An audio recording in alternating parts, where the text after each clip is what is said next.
లూకాసు వార్త 19వ అధ్యాయంలో ఒక వ్యక్తి స్టోరీ దేవుడు రాయించాడు. ఆ వ్యక్తిని ఆ సమాజంలో పాపి అయిన మనుష్యుడు అన్నారు. మీకు అందరికీ చాలా చాలా చాలా సుపరిచితమైన వ్యక్తి, బోల్డ్ అంతమంది దైవజనులు ప్రసంగాల్లో చెప్పినటువంటి వ్యక్తి జక్కయ్య. ఒకసారి మీరు ఆ అధ్యాయాన్ని తీస్తే కొన్ని మాటలు చదువుకొని ప్రార్థన చేసుకొని వాక్య ధ్యానం చేద్దాం. లూకాసు వార్త 19వ అధ్యాయము 1వ వచనం నుంచి చదువుదాం. ఆయన సంచరించుచు ఎరికో పట్టణములో ప్రవేశించి దాని గుండా పోవచ్చుండెను. ఇదిగో, సుంకపు గుత్తదారుడును ధనవంతుడునైన జక్కయ్య అను పేరు గల ఒకడు యేసు ఎవరో అని చూడగోరెను గాని పొట్టివాడైనందున జనులు గుంపు కూడి ఉండుట వలన చూడలేకపోయెను. అప్పుడు యేసు ఆ త్రోవను రానయ్యుండెను గనుక అతడు ముందుగా పరుగెత్తి ఆయనను చూచుటకు ఒక మేడు చెట్టెక్కెను. యేసు ఆ చోటికి వచ్చినప్పుడు కన్నులెత్తి చూచి, జక్కయ్య, త్వరగా దిగుము, నేడు నేను నీ ఇంట నుండవలసి ఉన్నదని అతనితో చెప్పగా అతడు త్వరగా దిగి సంతోషముతో ఆయనను చేర్చుకొనెను. అందరూ అది చూచి ఈయన పాపి అయిన మనుషుని యొద్ద బస చేయ వెళ్ళినని చాలా సనుగుకొనిరి. మనం చదువుకున్నటువంటి వాక్య భాగంలో జరిగిన ఉదంతం మీకు అందరికీ చాలా సుపరిచితం. ఇతడు ధనవంతుడు మరియు సుంకపు గుత్తదారుడు. ఆ రోజు జనసమూహం కోలాహలంగా ఉంది. ఏంటంటే నజరేయుడగు యేసు ఈ ప్రాంతానికి వచ్చాడు అని ఏ నోట పట్టిందో అదే వార్త. ఇతను బాగా డబ్బు సంపాదించినాడు. ఎలా సంపాదించాడో తనే చెబుతాడు తర్వాత. అంటే రూపాయి పొందాల్సిన వాడి దగ్గర 4 రూపాయలు వసూలు చేశాడనమాట. అధికంగా ధనాన్ని వసూలు చేసినోడు, కనికరం, జాలి, ప్రేమ, దయ మొదలైన సెంటిమెంట్లకి దేనికి కూడా తావివ్వనివాడు. అందుకని ఆ ప్రాంతం మొత్తం కూడా సుంకపు గుత్తదారుడైన జక్కయ్యకు వాళ్ళు పెట్టుకున్న టైటిల్ ఏంటంటే పాపి అయిన మనుష్యుడు. మంచోడు కాదు, చెడిపోయినోడు, పాపి అయిన మనుష్యుడు అని అందరూ అసహించుకునేవాళ్ళు. ఎందుకంటే అంత కాఠిన్యంగా వ్యవహరించేవాడు అతను. అయితే యేసు ప్రభు ఆ ప్రాంతానికి వచ్చాడన్న వార్త అతను చెవిన పడినప్పుడు అతని మనసులో ఒక ఆశ మెదిలింది. చాలామంది చెప్పగా విన్నాను, యేసు అలా, యేసు ఇలా, యేసు అది, యేసు ఇది అని ఏదో చెబుతా ఉన్నారు. అసలు ఏంటి యేసు అని, యేసు ఎవరో చూద్దాం అనుకున్నాడట. అసలు ఆయనతో మాట్లాడదాం, ఆయనతో పరిచయం ఏర్పరచుకుందాం, ఆయన ఆహ్వానిద్దాం, లేకపోతే ఇంకొకటి ఏదో చేద్దాం అని ఏమనుకోలా. జస్ట్ చూద్దాం, యేసు ఎవరో అని చూడగోరేను అనుకున్నాడు అని ఉంది ఇక్కడ లేఖనంలో. సరే, యేసు ప్రభు వస్తూ ఉన్నాడు. జనసమూహం గుంపులు గుంపులు, మరి ఆయన చుట్టూ ఆయన మాట్లాడుతూ ఉన్నాడు. అందరూ గుంపులుగా పడి వింటూ ఉన్నారు. మధ్యలో ఆయన ఉన్నాడు, చుట్టూ జనమే, దాదాపు వేలాది మంది ఉన్నారు ఆయన చుట్టూ. పాపం జక్కయ్య ఆశ తీరలే. ఆయన అనుకున్నది ఏంటంటే యేసును చూద్దాం అనుకున్నాడు. మనిషి కొంచెం పొట్టివాడు. మిగిలిన వాళ్ళందరూ ఎవడో చూడండి ఇట్లా పాపం ఎటుపక్క సందు చేసుకుని వచ్చి ఆయన చూద్దామని ట్రై చేసినా కుదరట్లా. ఇసుగొచ్చింది. వాళ్ళ ఇంట్రెస్ట్ను బట్టి కొంతమంది చూడలేకపోతే కొంతమంది, నీకు కూడా యేసు కావాలరా, నీలాంటి పాపాత్ముడికి కూడా యేసా అన్నట్టుగా అడ్డు తగిలి మొత్తానికి పాప రిస్క్ పెట్టారు మనోడిని. తిప్పలు పడ్డాడు కానీ చూడనేలా. అయితే లోకంలో సామెత ఉంది, పుట్టోళ్ళు కొంచెం తెలివితేటలు ఎక్కువ ఉంటాయని. అది నిజమో కాదో నాకు తెలియదు, మరి దేవునికి స్తోత్రం. జక్కయ్య దగ్గర మాత్రం మనకు అది అర్థమైద్ది స్పష్టంగానే. ఏం చేశాడు తెలుసా? అరే మీరు చూడలేకపోతే నాకు ఇంకేం అవకాశాలు లేవా? నేను ఎట్లనన్నా సరే యేసుని చూడాలి. ఇక మీరు నా మీద కనికరం చూపలేదు కనుక, నన్ను చూడలేదు కనుక నేను చేసే పని నేను చేస్తానని ఆయన ఏ రూట్లో వస్తున్నాడో గమనించాడు. ఆ రూట్లో ముందే పరిగెత్తిపోయి తనకు అనుకూలమైన చెట్టు ఒకటి, మేడి చెట్టు ఒకటి చూసుకొని ఎక్కాడు దాన్ని. ఆ వయసోడు పరిగెత్తటం ఒక విడ్డూరం అయితే పోయి చెట్టు ఎక్కటం మరో విడ్డూరం. అంటే తను అనుకున్న దాన్ని సాధించడానికి, తను అనుకున్న దాన్ని నెరవేర్చడానికి ఆ మనిషిలో ఉన్న పట్టుదల, అతనిలో ఉన్నటువంటి తెగింపు ఓ ప్రత్యేకమైన విషయాలు.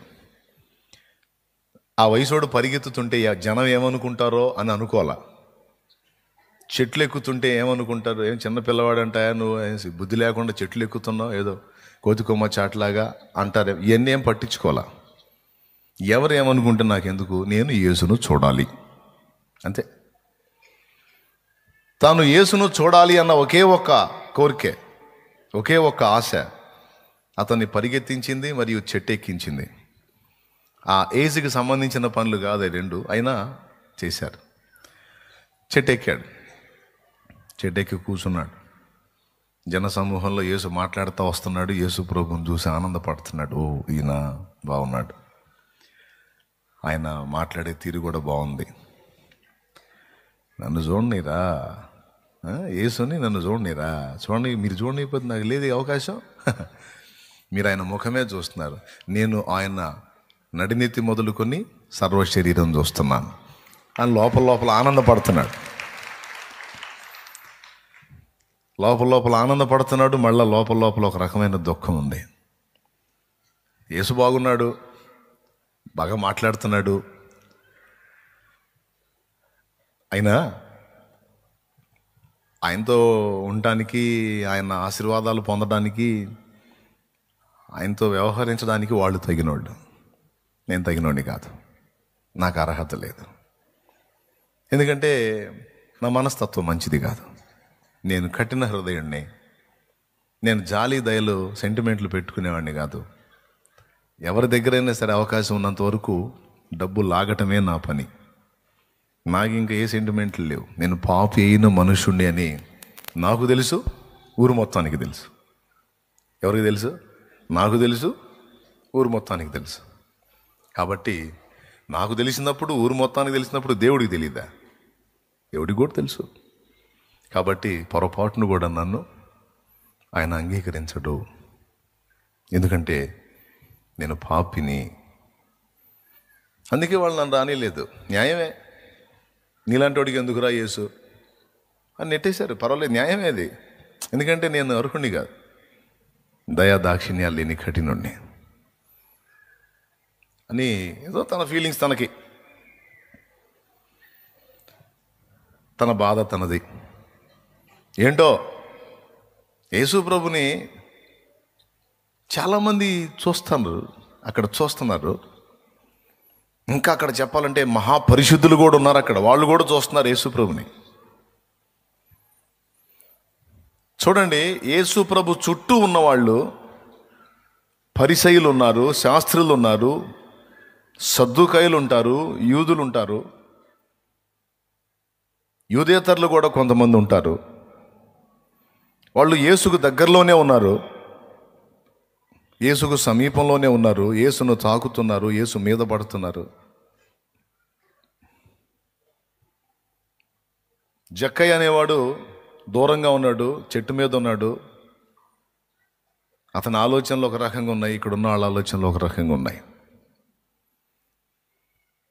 యేసు ప్రభుని ఒక వ్యక్తి కలుసుకున్నప్పుడు లేదా తెలుసుకున్నప్పుడు అతనిలో కొన్ని సంభవాలు జరుగుతాయి. సరిగ్గా కానీ ఒకడు ఆత్మలో యేసును కలుసుకుంటే, ఆ వ్యక్తిలో కలిగేటువంటి ప్రకంపనలు వేరుగా ఉంటాయి. ఆశ్చర్యం ఏంటంటే, అక్కడ ఉన్నోళ్ళు యేసును చూశారు, ఈ జక్కయ్య అనే వ్యక్తి కూడా యేసును చూశాడు. వాళ్ళైతే ఇంకా ఎక్కువ సమీపంలో ఉన్నారు, జక్కయ్య కొంచెం దూరంగా ఉన్నాడు, కానీ మొత్తానికి ఇద్దరు యేసును చూస్తున్నారు. చూస్తున్నప్పుడు ఈ దగ్గరుండి చూసేవాళ్ళు, దగ్గరుండి ఆయన మాటలు వినేవాళ్ళు, కలుసుకునేవాళ్ళు, వాళ్ళ స్పందన ఒక రకంగా ఉంది. దూరంలో చెట్టు మీద ఉండి యేసును చూస్తూ యేసు ప్రభుని గురించి ఆలోచిస్తున్న వాని యొక్క ప్రకంపన లేదా ఆయన హృదయంలో స్పందన వేరుగా ఉంది. ఇతని హృదయంలో కలుగుతున్న ఆలోచనలు వేరు, యేసు ప్రభు పక్కనున్న వాళ్ళ ఆలోచనలు వేరు. యేసు ప్రభు సమీపంలో ఉండి ఆయన మాటలు వింటున్నట్టు, ఆయన స్పర్శిస్తున్నట్టు ఉన్నటువంటి వ్యక్తుల్లో ఎలాంటి అభిప్రాయం ఉందో మీకు తెలుసు. జక్కయ్యతో మాట్లాడి, జక్కయ్య పద, నేను ఈరోజు నీతో కూడా ఉండాలి, నీ ఇంట్లో ఉండాలని యేసు ప్రభు అన్నప్పుడు పక్కన ఉన్న వాళ్ళు ఏమనుకున్నారంటే, ఈయన పాపి, ఈయన మనుషుని దగ్గరికి వెళ్తున్నారు, ఈయన పాపులతో తిరుగుతున్నాడు, ఏంటి ఈయన అని సణుక్కున్నారని ఉంది అక్కడ. ఎవరు? ఆయన పక్కన ఉన్నోళ్ళు. చెట్టు మీద ఉన్నాడు నిజంగా పాపే అయిన మనుషుడు తను పాపే అనుకున్నాడు. దేవుడు కూడా నన్ను ఒప్పుకోడు, ఎందుకంటే నాలో మంచి లేదు, నేను ఒక అసహ్యమైన వ్యక్తిని, కాబట్టి ఏదన్నా దేవుడు కనికరిస్తే వాళ్ళని కనికరిస్తాడు, వాళ్ళు మంచోళ్ళు, నా అంత నీచులైతే కాదు. అమ్మో మందేడ మరి దారుణం అయితే తన ఫీలింగ్ తను అసహించుకుంటున్నాడు. యేసు ప్రభుని చూసినప్పుడు, యేసు ప్రభుని తెలుసుకున్నప్పుడు, యేసు ప్రభుని సరిగ్గా ఒక వ్యక్తి కలుసుకున్నప్పుడు, బాగా వినాలి, ఇది కీలకమైన మాట. యేసు ప్రభుని చూసినప్పుడు, యేసు ప్రభుని తెలుసుకున్నప్పుడు, లేక యేసుని ఆత్మలో కలుసుకున్నప్పుడు ఒక వ్యక్తిలో కలిగేటువంటి మొట్టమొదటి స్పందన ఏంటంటే, తన స్థితి ఏంటో తను గుర్తిస్తాడు. ఇది మీకు అర్థమైందో లేదో నాకు తెలియదు, ఇది చాలా ముఖ్యమైన విషయం. తన స్థితి ఏంటో తను గుర్తుపడతాడు, లోకుల సంగతి కాదు. పక్కన ఉన్నోళ్ళని చూస్తే వాడు పాపి, వీడు పాపి, వాడు తేడా, వీడు తేడా అనుకుంటున్నారు. యేసుప్రభు పక్కనే ఉన్నారు, యేసుప్రభు దగ్గరే ఉన్నారు, యేసుప్రభుతోనే ఉన్నారు, యేసుప్రభు సమీప్యం అనుభవిస్తున్నారు, అప్పుడప్పుడు ఆయన మీద పడుతున్నారు తోపులాట్లో. కానీ వాళ్ళు నిజంగా యేసును కలుసుకోవాలా. యేసు పక్కనే ఉన్నారు, కానీ యేసు ఆత్మకు వాళ్ళు చాలా దూరంలో ఉన్నారు. ఈ పాపైన మనుషుడు అనుకున్నవాడేమో వాస్తవానికి చెట్టు మీద ఎక్కడ దూరంగా ఉన్నాడు, కానీ తన ఆత్మలో ఆయనకు చాలా సమీపం అయిపోయాడు. ఇది నాకు ఆశ్చర్యాన్ని కలిగించిన విషయం. Praise the lord. యేసు ప్రభుని సరిగ్గా ఒక వ్యక్తి కలుసుకుంటే, యేసు ప్రభుని సరిగ్గా ఒక వ్యక్తి ఎరిగి ఉంటే, ఆ వ్యక్తిలో మొట్టమొదట కనిపించేటువంటి లక్షణం తానేంటో తాను గుర్తుపడతాడు. తన స్థితి ఏంటో, తన స్థాయి ఏంటో, తన లోపాలేంటో, తన పాపాలేంటో, తన బలహీనతలేంటో, తన వైఫల్యాలేంటో తను గుర్తుపడతాడు, స్త్రీ అయినా పురుషుడైనా. ఆ గ్రహింపు ఒక వ్యక్తికి రాలేదు అంటే వాళ్ళు సరిగ్గా ఇంకా యేసును కలుసుకోలేదు, తెలుసుకోలేదు, ఆయనను ఎరుగలేదు అని అర్థం. Praise the Lord. హల్లెలూయా. నా మట్టుకు నేను గ్రహించింది అది. నిజంగా దేవుణ్ణి ఎరుగుట అనే దానిలో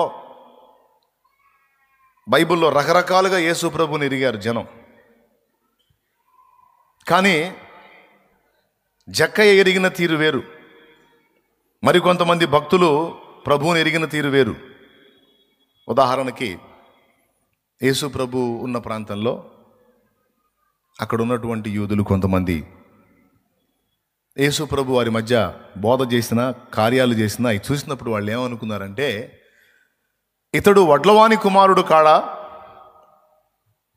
ఇతడు మరియ కుమారుడు కాడా, ఇతని తల్లి పేరు మరియ కదా, వడ్లవాడు యోసేపు కుమారుడు కదూ, సీమోను,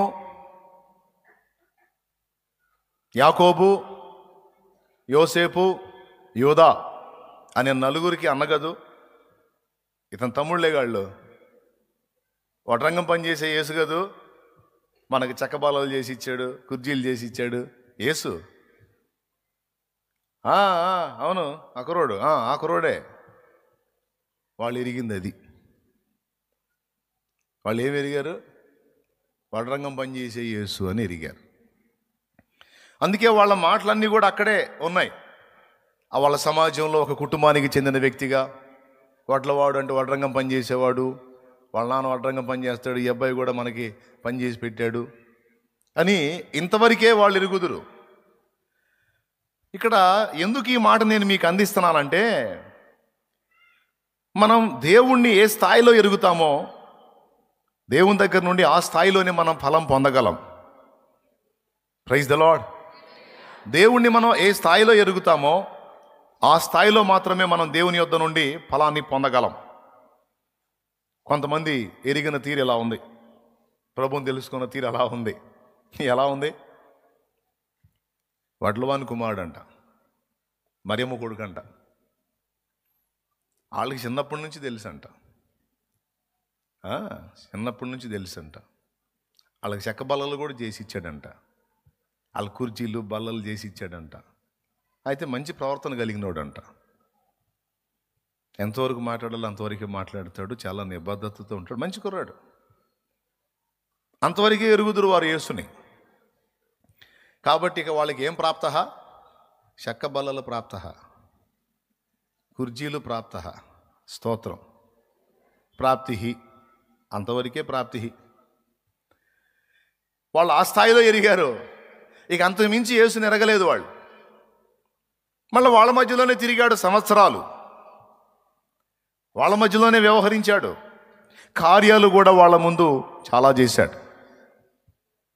అయినా వారు ఆ పరిధి దాటి యేసుని ఇంకొంచెం తెలుసుకోవడానికి ప్రయత్నం చేయలే. దానికి కారణం అహం అడ్డొచ్చేసింది. చనువు, స్వతంత్రం, ఏముందిలే మావాడేగా మనోడేగా అన్నట్టు. కొంతమంది అన్నట్టు, ఏది నేనా మారు మనసా బాప్తిస్మా, మా నాన్న ఎవరో తెలుసా నీకు? మా నాన్న సంఘ పెద్ద అంటారు కొంతమంది. ఏమంటారు? అది మా నాన్న ఎవరో తెలుసా నీకు? మా నాన్న సంఘ పెద్ద. మా అమ్మ మామూలు ప్రార్థనా పరురాలు కాదు. మరి నువ్వు? నాదేముందిలే, నేను ఆల్రెడీ దేవుని బిడ్డలో కొడుకునే, దేవుని బిడ్డలో బిడ్డనే, నాకేముంటుంది అని కొంతమంది అట్లా ఫీల్ అవుతూ ఉంటారు. అంటే వారి తల్లిదండ్రి దేవుణ్ణి ఎరిగిన వాళ్ళు, ఆ భక్తులకు పుట్టిన సంతానంగా నేనున్నాను కనుక ఇక నేనేం స్పెషల్గా చేయాల్సిన అవసరం లేదు, ఆల్రెడీ మా అమ్మ మా నాన్న భక్తి పనులు. యేసు ప్రభు గురించి ఎవరు? నాకు యేసు ప్రభు గురించి ఉయ్యాల్లో ఉగ్గుపాలతో నేను తెలుసుకున్నాను యేసు ప్రభుని. నాకు యేసు ప్రభు గురించి నువ్వు చెప్పేది ఏంది? నాకు ఉయ్యాల్లో ఉగ్గుపాలతో పసిపాపగా ఉన్నప్పుడే నాకు తెలుసు. మమ్మ నన్ను ఉయ్యాల్లో వేసి జోలపాట్లు అయ్యే పాడింది. చర్చి మా సమాజంలోనే ఉంది. బైబిల్ మాకు కొత్త కాదు, ఎప్పుడు నాకు తెలుసు బైబిల్. బైబిల్లో మత్తయి తెలుసు, మార్కు తెలుసు, లూకా తెలుసు, యోహాను తెలుసు, అబ్రహాం తెలుసు, దావీదు తెలుసు, ఇస్సాకు తెలుసు, యాకోబు తెలుసు, దానియేలు తెలుసు. అబ్బా చిన్నప్పటి నుంచి సండే స్కూల్లో, అలాగే మేము అప్పుడప్పుడు చర్చి బయట కూర్చున్నప్పుడు, కుర్రోళ్ళతో కలిసి మేము కూర్చున్నప్పుడు, ముసలోళ్ళతో కలిసి కూర్చున్నప్పుడు చర్చిలోంచి వినపడే మాటలు మాకు రోజు ఎప్పుడు వింటూనే ఉంటాం. మాకు తెలియదా? ఓకే, తప్పులేదు, తెలుసుకోవచ్చు అంతవరకు. మాకు తెలియని యేసు కాదు, మాకు తెలియని బైబిల్ కాదు, మాకు తెలియని పాస్టర్ కాదు, మాకు తెలియని చర్చి కాదు, మాకు తెలియని కోటాలు కాదు, మాకన్నీ తెలుసు. కథ మీకు అంతవరకే, హద్దు పడిపోయింది. ఇక అంతకుమించి లోతుకి వెళ్ళడానికి ఇష్టపడకపోతే ఎంత డేంజరో చూడండి. కానీ కొంతమంది అలానే ఉన్నారు, నాకు తెలుసు నాకు తెలుసు నాకు తెలుసు అనుకుంటా. వీళ్ళలాగే మరియమ్మ కొడుకు కదూ, వడ్లవాని కుమారుడు కదూ. దేవుని వాక్యం ఏం చెప్పిందంటే, వారు అంతవరకే ఎరిగి ఉన్నందున, అంతవరకే వారు ఆయనకి హద్దు నియమించినందున, అంతకు మించి వారికి ఏ కార్యం కూడా ఆయన చేయలేదు అని రాస్తుంది. చూస్తారా? అంతకు మించి ఏం చేయలేదట. కొంతమంది రోగులను స్వస్థపరచడం తప్ప ఇంకేం చేయలేదు. అక్కడే ఉంది మత్తయి సువార్త 13లో చూస్తే మీరు ఒకసారి వచనం 54వ వచనం 13:54లో, అందువలన వారు ఆశ్చర్యపడి, ఈ జ్ఞానమును ఈ అద్భుతములను ఇతనికి ఎక్కడి నుండి వచ్చినవి? ఇతడు వడ్లవాని కుమారుడు కాడా? ఇతని తల్లి పేరు మరియ కాదా? యాకోబు, యోసేపు, సీమోను, యోదాయను వారు ఇతని సహోదరులు కారా? ఇతని అక్క చెల్లెండ్రందరూ మనతోనే ఉన్నారు కారా? ఇతనికి ఈ కార్యములన్నీ ఎక్కడి నుండి వచ్చినని చెప్పుకొని ఆయన విషయమై అభ్యంతరపడిరి. అయితే యేసు ప్రవక్త తన స్వదేశములోను తన ఇంటను తప్ప మరి ఎక్కడనైనాను గణహీనుడు కాడని వారితో చెప్పెను. వారి అవిశ్వాసమును బట్టి ఆయన అక్కడ అనేకమైన అద్భుతములు చేయలేదు. అది మనము ఆయనను ఎరిగి ఉన్న స్థాయిని బట్టే ఆయన కార్యాలను, ఆయన శక్తిని, ఆయన ప్రభావాన్ని మనం పొందగలం.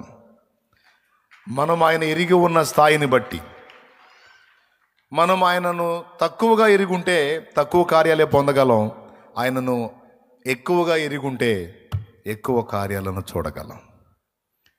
ఆయనను మనం ఎంతగా ఎరుగున్నామో మన విశ్వాసం అంతగా పెరిగిపోతూ ఉంటుంది. కొంచెముగా ఎరిగుంటే కొంతవరకే విశ్వసించగలం. ఆయనను బాగుగా ఎరిగి ఉంటే మన విశ్వాస పరిమాణం కూడా ఒక రేంజ్లో ఉంటుంది. విశ్వాస పరిమాణం కొంచెంలో ఉన్నప్పుడు కొద్ది కార్యాలే మనం చూడగలం. విశ్వాస పరిమాణం ఒక రేంజ్లో ఉన్నప్పుడు ఆయన కార్యాలు కూడా ఒక రేంజ్లో అనుభవించగలం, చూడగలం, చూపించగలం. సింపుల్ సందేశం.